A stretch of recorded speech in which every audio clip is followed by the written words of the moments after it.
Jadi proses laporan Pak Jokowi ke Polda Metro kan dari penyelidikan naik penyidikan.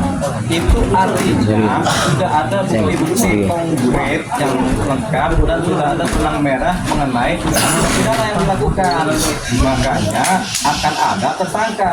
Setiap penaikan dari penyelidikan menjadi penyidikan selalu akan ada tersangka karena sudah ada ditemukan bukti-bukti pidana gitu. Temuan-temuan adanya dugaan tindak pidana, akhirnya dinaikkan dari penyelidikan menjadi penyidikan sehingga hasilnya adalah penyidikan dan pasti akan ada tersangkanya. Tersangkanya bisa 1, 2, 3, 4, bisa 5, bisa 6 tergantung pengembangan dalam penyidikan, tapi sudah pasti ada tersangka. Nah, terkait tentang pernyataan dari pihak terlapor Roy Suryo yang menyatakan ini adalah prematur, kita jawab tidak ada yang prematur begitu. Ini perkara sudah berjalan sekian lama, lebih dari 4 bulan kan, sehingga ini perkara benar-benar dikerjakan secara sungguh-sungguh oleh pihak penyelidik Polda Metro Jaya gitu, sehingga tidak ada yang prematur. Ini sudah berjalan sesuai rel koridor dalam proses penanganan perkara pidana dari penyelidikan ke penyidikan. Jadi tidak ada yang prematur. Tidak ada yang prematur. Nah, lalu TPS sendiri akhirnya datangin Barreskrim dan meminta untuk akan mengajukan gelar perkara khusus lagi tapi untuk Polda Metro Jaya gitu.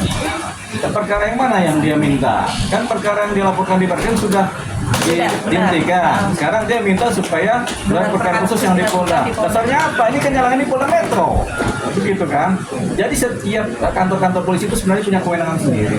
Karena yang berwenang adalah Polda Metro, dia cuma bisa minta usulan ke Barreskrim, tapi Barreskrim juga nggak bisa mengintervensi apa yang dikerjakan oleh penyidik Polda Metro.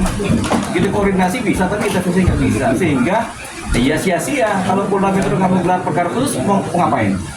Kan mereka punya kepentingan dan kewenangan sendiri dalam penyidikan, memproses. Tapi biasanya Polda Metro kan sudah melakukan gelar kemarin kan, sehingga ditingkatkan dari penyidik menjadi penyidik itu cukup.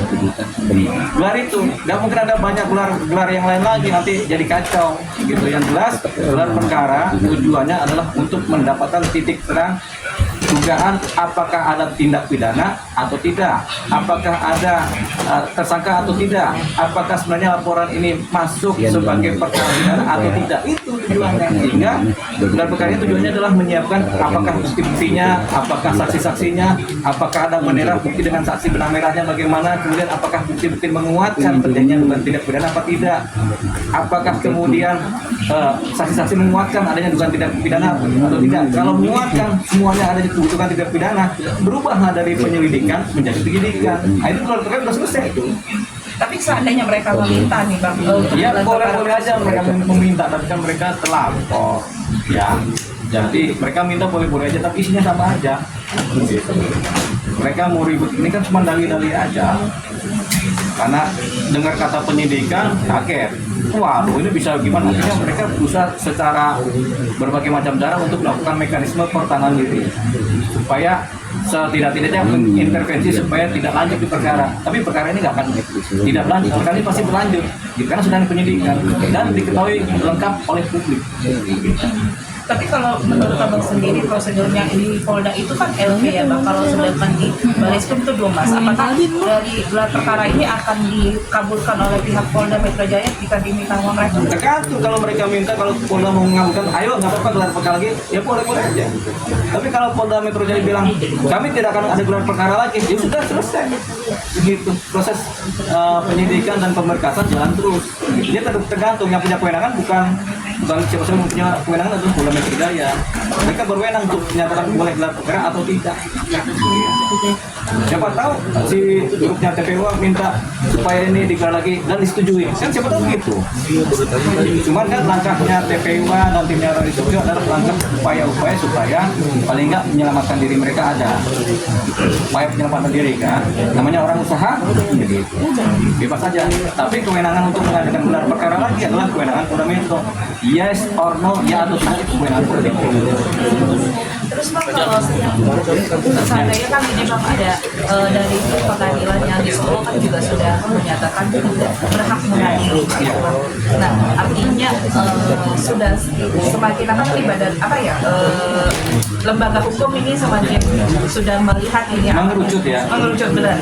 Ya, tapi apakah menurut Abang sendiri artinya dari pihak Polda atau Polresta juga ikut seperti dari penanganan perkara itu berjalan masing-masing. Ya, jadi pengateran perkara perdata berjalan sendiri, perkara pidana berjalan sendiri. Tapi yang membuat mereka menjadi satu kesatuan adalah alat bukti. Jadi kalau bukti-buktinya memang arahnya ke satu titik yang sama, ya semuanya berjalan sama. Jadi kalau memang bukti-buktinya adalah pihak sana semua, ya ini juga akan ke sana walaupun mereka berjalan masing-masing ya. Karena begitulah berperkara, begitulah berproses hukum ya, melakukan penyelidikan, melakukan penanganan hukum, pasti dasarnya kan bukti-bukti. Dasarnya saksi-saksi sama bukti sama fakta-fakta. Nah itu aja dasarnya. Jadi mau dari sudut mana kalau faktanya sama, buktinya sama, ininya sama, muatkan semua, itu sudah itu akan mengeluarkan sama. Kayak air mengalir dari atas jatuhnya ke bawah juga kan? Sama. Bang, terkait nama mantan wakil menteri yang disebut berperan berjasa di Komnas Perempuan itu akhirnya kan melaporkan balik nih Bang? Iya. Atau dan fitnah itu Ya, Pak Iman ya. Pak Iman. Pak Iman. Dia kan dia merasa difitnah. Dia dilaporkan balik. Begitu. Jadi Pak Iman melalui kuasa hukumnya, siapa itu kuasa hukumnya yang ganteng itu? Bang Farhad Abbas.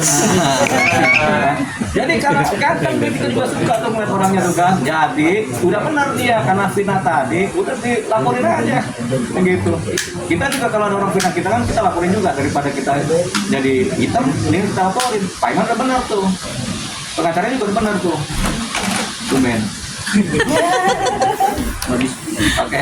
Oke bang, bang lagi bang Ya. soal alat bukti bang. Kemarin kan Pak Surya juga masih terus mengatakan yang namanya hasil analisanya sendiri bang. Ya. Dan dia masih bersikuat gitu untuk mengatakan bahwasanya ijazah Jokowi ini palsu. Ya. Jadi jawabannya suka-suka Roy Surya aja lah.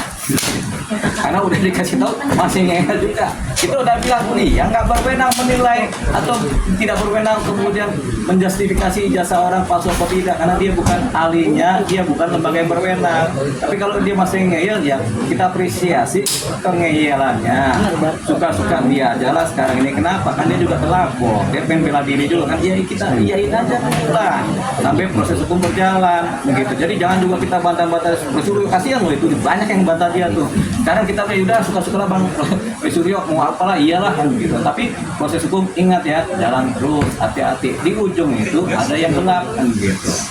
Kalau masih penyidikan sekarang, buru-buru minta maaf lagi nih. Mumpung masih penyidikan, belum persidangan. Datang ke rumah pejabat Pak Jokowi minta maaf deh, saya salah, kan harusnya begitu. Tapi kalau dia masih ngeyel ya sudah. Mau nggak mau kita bilang ya suka-suka jelas sekarang lah. Gitu. Buat juga Jadi bang, Bang Arya Daru dong bang. Karena belum tahu dia belum diri. Iya. Jangan tahu itu. Aneh bukan dapat jatah dari Bang Arya nggak sih dari kita.